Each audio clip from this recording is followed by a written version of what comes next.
उलमाए किराम, हुफ़ाज़ किराम, अइम्माए किराम और मुअज़्ज़ज़ सामाईन, आपके इस दयार में पहली मर्तबा हाज़िरी का शर्फ हासिल हुआ है। अल्लाह जज़ाए खैर दे हज़रत मौलाना नूरुद्दीन साहब को और उनके तमाम रुफ़क़ा को, उनके तमाम साथियों को जिन्होंने इस प्रोग्राम को मुनाक़िद करने के लिए हर किस्म का ताउन दिया, उनका साथ दिया और ये महफ़िल सजाई है। बहुत ही उम्दा अंदाज में और बहुत ही उम्दा खिताब हज़रत मौलाना मुफ्ती तौहीद आलम साहब ने किया। मैं बात को बहुत ही मुख्तसर से वक्त में और बहुत ही मुख्तसर बात करने की कोशिश करूंगा। दुआ करें कि अल्लाह तबारक व तआला मुझे सही बात कहने की तौफीक नसीब फरमाए। आज का ये उन्वान जलसा इस्लाह मुआशरा का उन्वान है। मुआशरे की इस्लाह मोहम्मद सल्लल्लाहु अलैहि वसल्लम की सीरत के बगैर नामुमकिन है। ये ज़हन में पहले रखना चाहिए कि मोहम्मद सल्लल्लाहु अलैहि वसल्लम की सीरत को पढ़े बगैर, उनकी सीरत को समझे बगैर सोसाइटी की, समाज की इस्लाह नहीं हो सकती। हमें उसके लिए सबसे पहले ये जानना होगा कि हज़रत मोहम्मद सल्लल्लाहु अलैहि वसल्लम की सीरत और उनके अखलाक, उनके किरदार क्या हैं, किस नहज पर आका अलैहिस्सलातु वस्सलाम ने सोसाइटी की, समाज की, कायनात की इस्लाह की है, किस तरीके से प्यारे आका अलैहिस्सलातु वस्सलाम ने इस रूए ज़मीन से बुराइयों का खात्मा किया है। यकीनन अल्लाह के नबी अलैहिस्सलातु वस्सलाम जब इस दुनिया के अंदर तशरीफ लाए तो वो दौर ज़माने जाहिलियत का कहलाता है। जुल्म अपने उरूज पर था और कोई ऐसी बुराई नहीं थी जो उनमें पाई नहीं जाती थी। लेकिन ऐसे माहौल में अल्लाह के नबी अलैहिस्सलातु वस्सलाम ने कायनात की इस्लाह के लिए आवाज बुलंद की और ऐलान किया: या अय्युहन्नास क़ूलू ला इलाहा इल्लल्लाहु तुफ़्लिहू, ऐ लोगों एक रब की इबादत करो, ऐ लोगों एक खुदा की बंदगी करो, ऐ लोगों एक ईश्वर को मानो, ऐ लोगों एक गॉड को पुकारो, उसके अलावा कोई खालिक नहीं है, उसके अलावा कोई मालिक नहीं है। जिंदगी और मौत का मालिक वही है, नफा और नुकसान का मालिक वही है, उसी की बंदगी होगी। और सुनो लोगों, अब दुनिया पर मुझे अल्लाह के नबी अलैहिस्सलातु वस्सलाम ने ऐलान किया कि मैं अल्लाह का रसूल हूँ, मुझे अल्लाह तबारक व तआला ने पैगंबर बना करके भेजा है।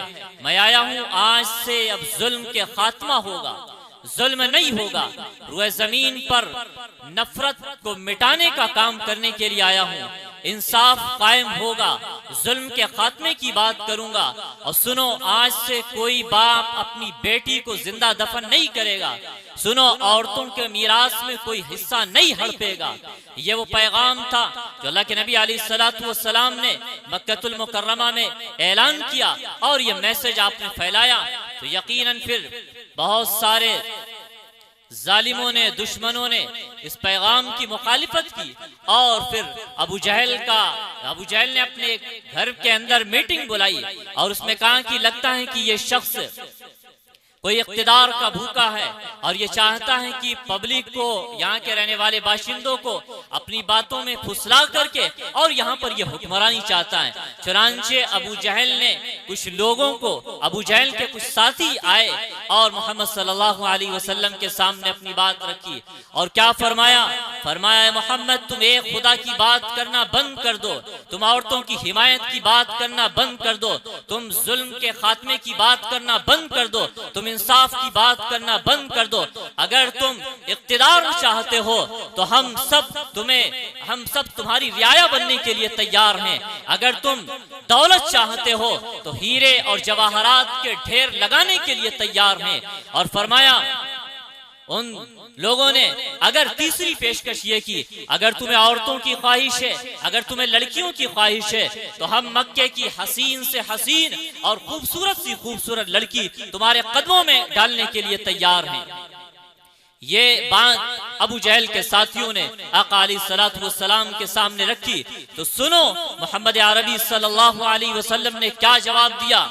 फरमाया, ए इख्तिदार की बात करने वालों, ए सिक्कों की बात करने वालों, ए दौलतों की बात करने वालों, ए हीरे और जवाहरात की बात करने वालों, ए लड़कियों से झांसा देने वालों, सुनो, तुम हीरे जवाहरात की बात करते हो, तुम दौलत इख्तिदार की बात करते हो। अगर मेरे एक हाथ में चांद ला करके रख दिया जाए और दूसरे हाथ में सूरज ला करके रख दिया जाए, फिर भी ये नहीं हो सकता मैं एक खुदा की बात करना बंद कर दूं। ये नहीं हो सकता कि मैं औरतों की हिमायत की बात करना बंद कर दूं। ये नहीं हो सकता कि मैं मजलूम का साथी न बनूं। मैं जुल्म को मिटाने के लिए आया हूं, मैं जालिम के साथ नहीं, मैं मजलूम का साथी हूं। मैं दुनिया के अंदर इंसाफ को कायम करने के लिए आया हूं। जो तुम्हारा बस चले तुम कर गुजरो, लेकिन मोहम्मद अरबी सल्लल्लाहु अलैहि वसल्लम अपने इस मिशन से, अपनी दावत से नहीं रुक सकते। इन तीन पेशकश से क्या पता चला कि दुनिया के लोग या तो इख्तिदार के भूखे होते हैं, या दौलत के भूखे होते हैं, या लड़कियों के भूखे होते हैं। लेकिन मोहम्मद अरबी सल्लल्लाहु अलैहि वसल्लम ने यह हमें पैगाम दिया कि जो मोहम्मद अरबी सल्लल्लाहु अलैहि वसल्लम के दीवाने होंगे, जो उनके दीन का कलिमा पढ़ते होंगे, उनको न दौलत खरीद सकती है, न उनको हुकूमत खरीद सकती है, और वो लड़कियों के जाल में भी नहीं फंसेंगे। तीन चीजों से वो अपने ईमान का सौदा नहीं कर सकते हैं। ये मोहम्मद अरबी सल्लल्लाहु अलैहि वसल्लम ने हमें अपनी सीरत से ये पैगाम दिया। मेरे भाइयों, बुजुर्गों, हमें आका अलैहिस्सलातु वस्सलाम की सीरत को पढ़ना पड़ेगा, हमें आका अलैहिस्सलातु वस्सलाम की सीरत को समझना पड़ेगा। फिर आका अलैहिस्सलातु वस्सलाम अपने मिशन में लगे और समाज से बुराइयों का खात्मा करने के लिए उठे।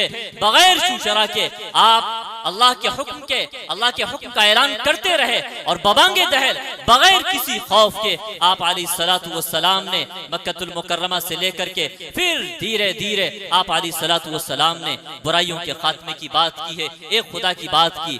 असर क्या हुआ, नताइज क्या निकले कि धीरे धीरे फिर कुफ्र और शिर्क मिटने लगा और समाज से बुराइयों का खात्मा होने लगा। हमें जरूरत है कि आका अलैहिस्सलातु वस्सलाम की सीरत को पढ़ें आपका अखलाक क्या था, आपका किरदार क्या था। एक वाकया आपके सामने रखता हूं कि जो बातें जो गलत फैलाई जाती हैं आका अलैहिस्सलातु वस्सलाम के ताल्लुक से, कि गोया कि उन्होंने मजहब इस्लाम को तलवार की जोर से, तलवार की नोक पर फैलाया है। सुनो, एक चंद साल का बच्चा, 12-13 साल की उम्र का बच्चा है, उसके बाप का साया सर से उठ चुका, माँ घरों में बर्तन साफ कर करके अपने बच्चे की परवरिश कर रही है, माँ का लिबास फट चुका है, उसके आधा जाहिर हो रहे हैं। बच्चे के दिल में यह ख्याल आया कि चलो चलता हूँ, चचा से कहूंगा कि चचा मुझे कोई लिबास दे दें, मुझे कोई कपड़ा दे दें कि मैं जा करके इससे अपनी माँ का लिबास सिलवा लूं ताकि उसका बदन पोशीदा हो जाए। बच्चा गया चचा के पास में, चचा जान मेरी माँ का लिबास फट गया है, आप मुझे कोई कपड़ा दे दें, मैं अपनी माँ का लिबास सिलवा दूं। चचा ने इनकार कर दिया, कहा कि जा तेरा तो काम ही यही है, तू रोज चला आता है। जब वो वापस हुआ बड़ा गमजदा और बहुत ज्यादा रंजूर था। उसने रास्ते में एक शख्स ने कहा कि जाओ बैतुल्लाह के पास में मोहम्मद अरबी सल्लल्लाहु अलैहि वसल्लम तशरीफ फरमा है, तुम उनके पास चले जाओ, वो तुम्हें खाली हाथ नहीं लौटाएंगे। ये बच्चा अपनी माँ के पास में आया कि माँ चचा ने चादर देने से इनकार कर दिया है, अगर आप इजाजत दें तो मैं मोहम्मद अरबी सल्लल्लाहु अलैहि वसल्लम के पास में चला जाऊं और अपनी जरूरत को उनके सामने रखूंगा, वो मुझे खाली हाथ नहीं लौटाएंगे। माँ ने जब मोहम्मद अरबी सल्लल्लाहु अलैहि वसल्लम का नाम सुना तो कहा कि ना ना बेटा, उनके पास में मत जाना, सुना है वो अल्लाह के पैगंबर होने का दावा करता है, जो उनके पास में चला जाता है वो अपने दीन को छोड़ करके उनका दीन इख्तियार कर लेता है, उनके पास में न जाना। बच्चे ने कहा माँ मैं आपसे वादा करता हूँ मैं उनके दीन को कबूल नहीं करूंगा, मैं उनके सामने अपनी जरूरत को रखूंगा। चनांचे वो बच्चा प्यारे आका अलैहिस्सलातु वस्सलाम के पास में गया, अभी दूर ही है, और दूर से ही उसने कहा कि सुनो, पहली बात सुन लो कि मैं आपके पास में आपका दीन कबूल करने के लिए नहीं आया हूं।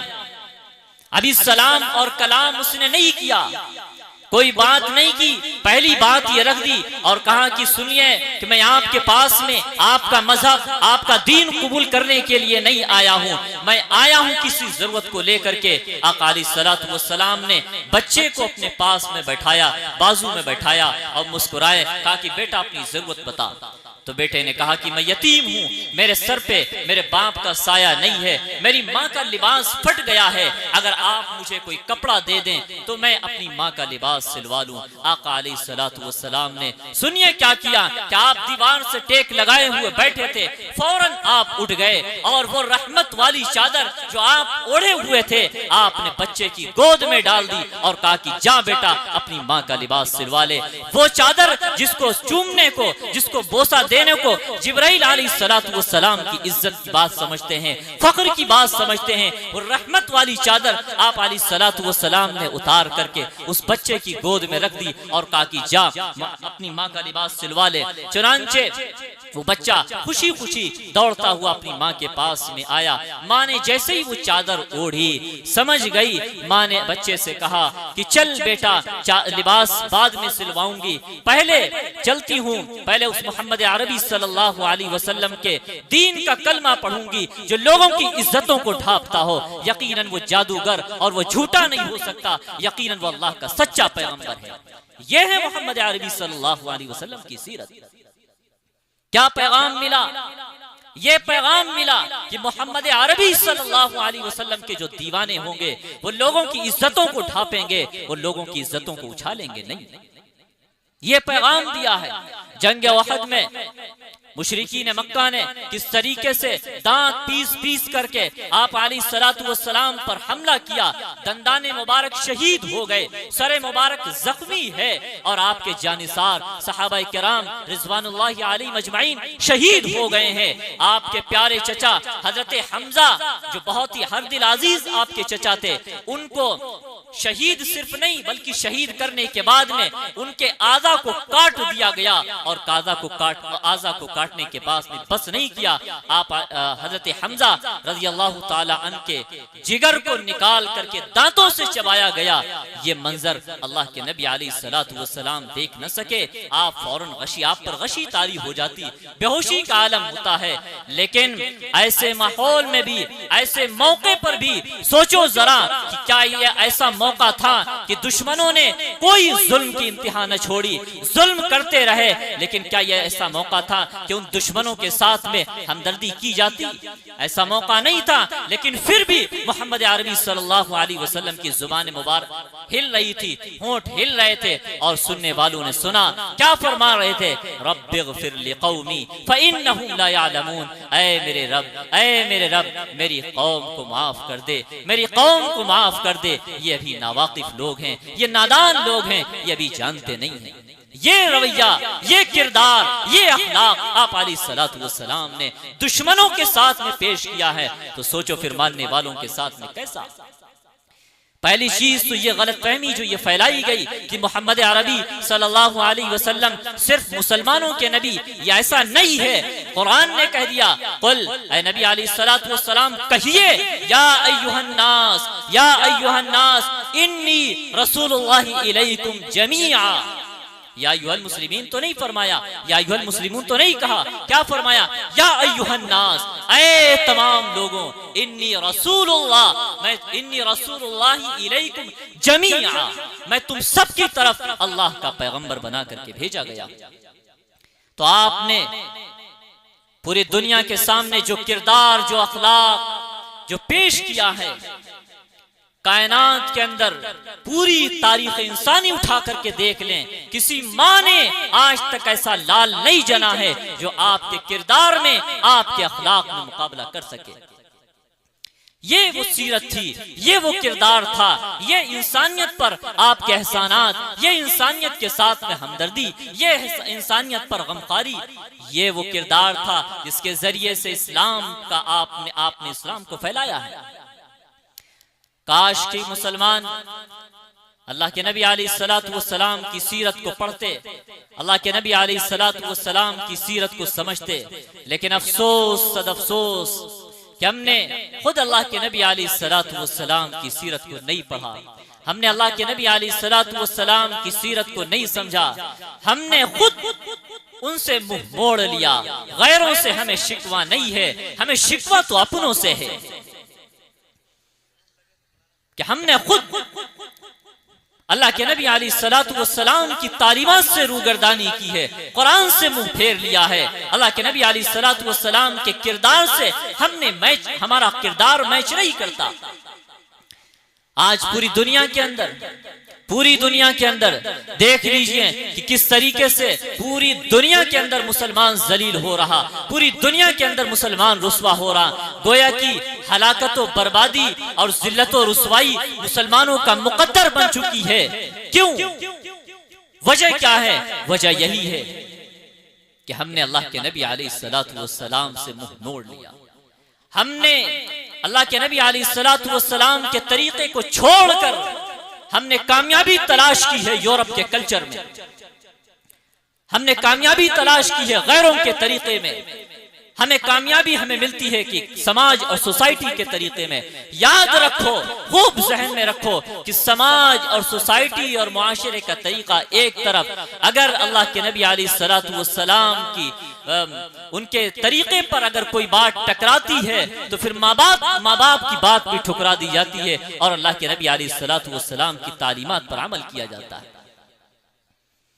इसलिए मेरे भाइयों, कामयाबी, इज्जत और सरबुलंदी, शान और शौकत मुसलमानों तुम्हारा ही होगा, लेकिन शर्त यह है कि हमें सबसे पहले अल्लाह और उसके रसूल की इताअत करनी होगी। उनकी इताअत के बगैर हम कामयाब नहीं हो सकते। कुरान कह रहा व अंतुमुल आलौना इन कुंतुम मुमिनीन, कि तुम ही सरबुलंद रहोगे, इज्जत और सरबुलंदी के ताज तुम ही पहनोगे। मकाम तुम्हारा होगा, शानो शौकत तुम्हारी होगी, हर तरफ तुम्हारी कामयाबी के डंके बज रहे होंगे। लेकिन शर्त यह है कि प्यारे आका अलैहिस्सलातु वस्सलाम की सीरत को इख्तियार कर लो, उनके तरीके को अपना लो, उनके रवैये को अपना लो, उनके अखलाक को अपना लो, उनके किरदार को अपना लो। ये शर्त ये है। बगैर मोहम्मद अरबी सल्लल्लाहु अलैहि वसल्लम की सीरत को अपनाए हुए, बगैर उनके किरदार को अपनाए हुए हम यूं ही ठोकर खाते रहेंगे, जलील होते रहेंगे, रुस्वा होते रहेंगे, हमारा कहीं कोई नामो निशान नहीं होगा और दुनिया के अंदर हम यूं ही जलील होते रहेंगे। कुरान ने हमें कह दिया कि तुम्हें जिंदगी किस तरीके से गुजारनी है। बार बार अल्लाह तबारक व तआला ने कह दिया, साफ लफ्जों में कह दिया, लक़द कान लकुम फी रसूलिल्लाहि उस्वतुन हसना, कि तुम्हारे सामने रसूल पाक अलैहिस्सलातु वस्सलाम की जिंदगी तुम्हारे लिए आइडियल और तुम्हारे लिए नमूना है। तुम्हें किस तरीके से जिंदगी गुजारनी है, तुम्हें कोई रास्ता नहीं तलाश करना है, सिर्फ अपने मेरे महबूब हजरत मोहम्मद मुस्तफ़ा सल्लल्लाहु अलैहि वसल्लम की जिंदगी को पढ़ लो, बस तुम उसी तरीके पर कामयाब हो जाओगे। लेकिन याद रखो कि हमने रसूल पाक अलैहिस्सलातु वस्सलाम की जिंदगी को कुछ हद तक की अपनी जो जिंदगी को जो पढ़ा और कुछ हद तक की जो हमने अपनाया, वो सिर्फ इबादत के सिलसिले में कुछ हद तक की हमने उस पर अमल कर लिया कि नमाजें हमें कैसी पढ़नी है, वो हमने ये देख लिया कि अल्लाह के नबी अलैहिस्सलातु वस्सलाम कितनी रकात नमाज पढ़ते थे, हमने ये देख लिया कि कितने रोजे रखा करते थे, किस तरीके से ज़कात दिया करते थे, किस तरीके से हज करते थे। तो ये आपने मुआशरत नहीं सिखाई, आपने मुआमलात नहीं सिखलाए कि विरासत में जो हम लोगों ने ये कोताही की है वो बहुत ज्यादा कोताही हुई है। हम ये समझते हैं कि विरासत का माल जो होता है, जो बाप जो छोड़ता है तरके का माल, वो सिर्फ और सिर्फ मर्दों का होता है। हालांकि ऐसा नहीं है। कुरान कह रहा यूसिकुमुल्लाहु फी औलादिकुम लिज़्ज़करि मिस्लु हज़्ज़िल उन्सयैन, कि लड़कियों का हिस्सा अल्लाह तबारक व तआला ने कुरान ने साफ लफ्जों में कह दिया है कि अल्लाह तुमको ताकीद कर रहा है, अल्लाह तुमको वसीयत कर रहा है, ऑर्डर दे रहा है कि सुनो, एक लड़के को 2 लड़कियों के बराबर में हिस्सा दिया जाएगा। क्या मतलब कि एक लड़की को अगर 50,000 तो एक लड़के को 1 लाख रुपया दिया जाएगा। ये विरासत में ये देना पड़ेगा। क्या फरमाया, तिल का हुदूदुल्लाह, ये अल्लाह की हद है और इस पर अमल करना पड़ेगा। जो मान लेगा तो यकीनन उसको अल्लाह तबारक व तआला ऐसी जन्नत में दाखिल कर देगा जिसके नीचे से नहरें जारी हैं। और फरमाया कि वमन यासिल्लाह व रसूलहु व यतअद्दा हुदूदा, जो बात नहीं मानेगा, जो बात नहीं मानेगा, सुन लो, फिर उसको जलील और रुस्वा कुन अज़ाब होगा, उसको हलाक होना पड़ेगा। मेरे मोहतरम बुजुर्गों और भाइयों, इस ताल्लुक से बहुत ज्यादा गफलत बढ़ती जा रही है। बड़े बड़े दीनदार तबका जो जिनके चेहरों पर दाढ़ी भी है और जो मस्जिदों के चक्कर भी लगाता है, जो काबा के भी चक्कर लगाता है, यकीनन उससे पूछो कि तुमने अपनी बहन को विरासत में हिस्सा दिया है, तो वो कहता है कि नहीं, बहन का हिस्सा ही नहीं है। बहन को कहां से, उसको तो हमने जहेज दे करके फारिग कर दिया। याद रखो, कोई इंसान सारी जिंदगी भी अगर वो नमाज पढ़ता रहे, अगर वो इबादत करता रहे और हर साल वो चला जाए बैतुल्लाह के चक्कर लगाता रहे और मस्जिदों के चक्कर भी लगाता रहे, लेकिन याद रखो कि अगर उसने अपनी बहन का हक विरासत से महरूम कर दिया है, तो सुन लो, दुनिया उसको कहती रहे कि वो दीनदार है, दुनिया उसको कहती रहे वो हाजी साहब हैं, दुनिया उसको नमाजी कहे, लेकिन याद रखो अल्लाह की अदालत में कल वो उस लाइन में खड़ा किया जाएगा जिस लाइन में हक मारने वाले खड़े होंगे। अल्लाह के रजिस्टर में उसका नाम उसमें लिखा जा चुका है जो हक मारने वालों का जिसमें नाम लिखा हुआ है। इसलिए इस ताल्लुक से हमें अपने आप को सोचना पड़ेगा और होशियार रहना पड़ेगा कि कहीं हमसे हुकूकुल्लाह के बाद में हुकूकुल इबाद में कोई गफलत तो नहीं बरती जा रही है। याद रखो कि देखा जाएगा कल खुदा के यहाँ सिर्फ हुकूकुल्लाह नहीं, हुकूकुल्लाह के साथ में हुकूकुल इबाद जरूर पूछे जाएंगे। अल्लाह के तबारक व तआला के यहाँ ये देखा जाएगा कि बंदे ने मेरे हुकूक के साथ साथ में मेरी जो खल्क थी, जो मेरी आयाल थी, जो मेरी मखलूक की थी, मखलूक थी, उसके साथ में इसका रवैया क्या था, उसके साथ में इसका सुलूक क्या था, उनके साथ में इनका कैरेक्टर कैसा था, ये जरूर देखा जाएगा। आइए, वक्त बहुत ज्यादा हो चुका है, हम अल्लाह तबारक व तआला से दुआ करें और इस जलसे से या अज़्म लेकर के उठें, इरादा करके उठें कि इंशाअल्लाह आज से अपनी जिंदगी को बदलने के लिए फिक्रमंद रहेंगे, क्योंकि हर दिन गुजरने वाला हमें यह पैगाम दे रहा है कि तुम अपनी मौत के करीब हो रहे हो, तुम कब्र के गड्ढे के करीब हो रहे हो, न जाने कब जिंदगी की शाम हो जाए। आइए अज़्म करें और इरादा करें कि इंशाअल्लाह अपनी जिंदगी को बदलेंगे। अल्लाह तबारक व तआला हम सबको कहने सुनने से ज्यादा अमल की तौफीक नसीब फरमाए। व आखिरु दावाना अनिल हम्दुलिल्लाहि रब्बिल आलमीन। जज़ाकल्लाह माशा।